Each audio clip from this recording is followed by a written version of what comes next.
শোনো, আমরা মেয়ে, আমরা কাউকে 10 বছর চেনার পরও তাকে ট্রাস্ট করতে পারি না। তারপরেও তাকে গিয়ে পেটের কথা উগলাই দিই। তারপরে আমরা চিন্তা করি যদিও কাউকে বললে দেয়, কারণ আমরা তো ট্রাস্ট করতে পারি না। আমরা মেয়ে, স্বয়ং ব্রহ্মাও জানে না যে আমাদের মুড কখন বিগড়ে যাবে। আমরা কিছু কিনবো না, তার যাই না আমরা 3-4 ঘন্টা অনলাইনে ড্রেস দেখি। এমনি আমরা এমন রেস্টুরেন্টে যাই যেখানে খাওয়ার না ফটো ভালো আসে। আমরা মেয়ে, মাসের মধ্যে 25 দিন তো আমাদের মুড অফ থাকে। ছেলে আমরা এরকম চাই যে ম্যাচিওর হবে, আন্ডারস্ট্যান্ডিং হবে, সাপোর্টিভ হবে, কিন্তু পছন্দ করবো হ্যান্ডসাম, টক্সিক, রেড ফ্ল্যাগ। আমরা পোস্ট করবো না, যাই না হুদাই ফটো তুলে গ্যালারি ফুল করি। আমরা ফালতু খরচা মোটেই পছন্দ করি না। এদিকে হুডা বিউটির 5000 টাকার লিপস্টিক নিয়ে আসি। আমরা মেকআপ করতে চাই, কিন্তু মেকআপের মধ্যে নো মেকআপ লুক চাই। আমরা সারাদিন আমাদের বেস্টির সাথে কথা বলি, তাও আমাদের কথা শেষ হয় না। এমন কোন সমস্যা নাই যেটা আমাদের নাই।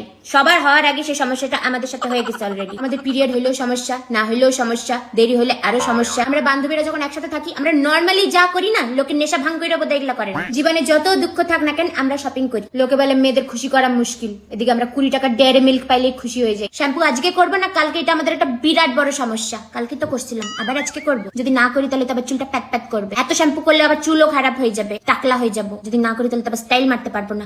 পুরাটাই আমাদের মুডের ওপর। কোন জঘন্য ছাপড়ি দেখতে ছেলেকেও আমাদের ভালো লাগতে পারে, আবার ভালো ছেলেকেও আমাদের খারাপ লাগতে পারে। আমাদের দিকে কেউ তাকায় থাকলে মনে হয় তাকাইলো কেন, আর কেউ না তাকাইলে মনে হয় তাকাইলো না কেন। আজকে কি আমাকে বাজে লাগতেছে? আমরা ধরো কাউকে চাই না, কিন্তু চাই যে ওরা যেন আমাদেরকে চায়। বেশি পাত্তা দিলে ইরিটেট লাগে, পাত্তা না দিলে মনে হয় পাত্তা দিচ্ছে না কেন। আমরা কার্টের জামা কাপড় অ্যাড তো করে রাখি, কিন্তু কিনি না। তারপর যখন এটা আউট অফ স্টক হয়ে যায়, তারপর আমরা প্যানিক করি। আমাদের ওয়ার্ড্রোবে ফুল জামা, তো আমরা জামা খুঁজে পাই না। 40 টাকা ডেলিভারি চার্জ বাঁচানোর জন্য 500 টাকার জিনিস অ্যাড করে নি কার্টে। আমরা ছেলেদের থেকে মেয়েদেরকে বেশি স্টক করি। আমরা যাদের উপর রাগ করছি তাদেরকে বুঝতে দিই না যাদের উপর রাগ করছি। আমরা চাই ওরা বুঝুক যে আমরা ওদের উপর রাগ করছি, কিন্তু ওদেরকে বুঝতে দিব না। কিন্তু ওরা যদি না বুঝতে পারে তাহলে আমরা আবার রেগে যাই।